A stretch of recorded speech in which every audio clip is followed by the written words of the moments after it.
Yes, sir.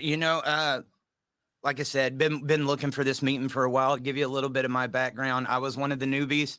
Thought I had all these ideas that had probably been done hundreds of times. The past 3.5 years, I've went to political conferences, traveled the whole country. Year before last, 43 states, traveled, went to the capitals, talked to the legislators. We were very welcomed by the conservative community in the beginning. And I was having these conversations and thinking that these people really wanted to do something about these issues. And some of them were very well educated. The more that I have gotten involved in this, Stephen, it seems like it's just this big rabbit hole. And I feel like both sides of the political aisle are in on this and know what's going on. And I'm steadily trying to think to myself, like, how do we fix this and get the awareness out there when the ones we're going and having the conversations with, I believe, are a part of the problem? Yes, very true, very true. Many of us have had that awareness too. I discovered in the beginning. First thing I discovered was how much of this is driven by radical ideology, especially radical feminism, and to a lesser extent the larger sexual agenda, homosexualism, transgenderism, and how much of it was pushed by the left, or at least winked at by the left. And so I thought, well, conservatives are always talking about family values and this sort of thing, so we should appeal to them. And you're right, it's absolutely, it was an epiphany, two epiphanies, because I started out on the left myself, and I realized that I'd been betrayed, and other men had been betrayed by the the left and the feminists. And then I go to the right and see what's going on over there, and they're just as bad, as you say. Same thing, yeah. About family values, and I'm working on a book right now that, in fact, concentrates on that, especially because it's unbelievable.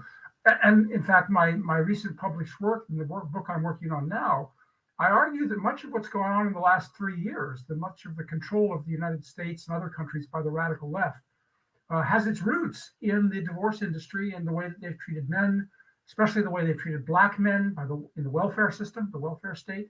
Much of this started with the welfare state. The first victims of it were low-income minority men and their children, and some women.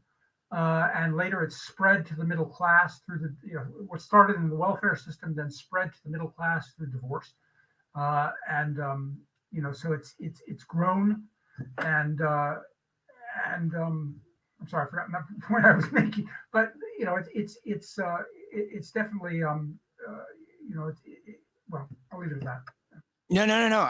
I got you guys. Do me a favor really quick. If you're watching right now, please make sure to like, share, and subscribe, and comment, and ring the bell so you get the notifications for when we go live. This is a very important conversation because this is stuff that I found out through self-discovery. So to hear from people like you, how long have you been doing this, Stephen?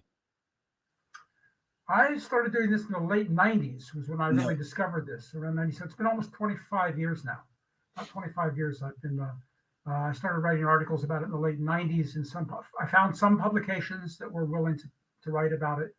I think I've managed better than anyone to break into the mainstream media. I have written for, I even got an op-ed in the Washington Post once, and some other, some major media, but it doesn't do much good. Right. Even if you break into the major media, the mainstream media with occasional article, then it's good, but nothing has changed over the last 25 years, and that's the point I was making. It's gotten worse because.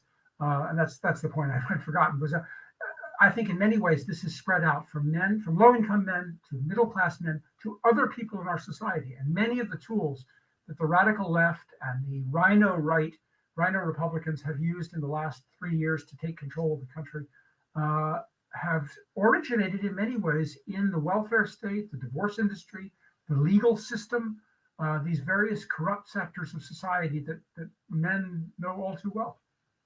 Absolutely. About how far into that journey, once you started this, did you find out it really was both sides that were contributing to the problem? Well, fairly early on, yeah, it was fairly early on. I approached groups like the Family Research Council and the Heritage Foundation, and I found that they were actually patronizing radical left people, radical feminists, and so forth, rather than than fathers and spokesmen for fatherhood and the family. And just recently I listened to a video. It was sent to me by a father's rights activist by Mary Eberstadt. She's got a big name for books she writes on the family. And she was asked point blank by an audience member, don't you think the demonization of men and fathers is pretty awful? And she said, her response was, yes, I couldn't agree with you more. It's terrible. And then she proceeded herself to start demonizing men and fathers, not from the left, but from the right. So, it was, like you say, you just can't win. And this is why conservatives lose. I mean, if you look at the conservatives, their family agenda, things like, the things they push, like abortion, same-sex, anti-abortion, same-sex marriage, all this, they lose every battle. They lose every battle because you can't win unless you address the problems of fatherhood. It's basic to the whole thing. You can't, and the welfare state, that too. You can't unless you deal with the fatherlessness problem and the roots of that in the family courts, the welfare system, the domestic violence accusations, the child support issues.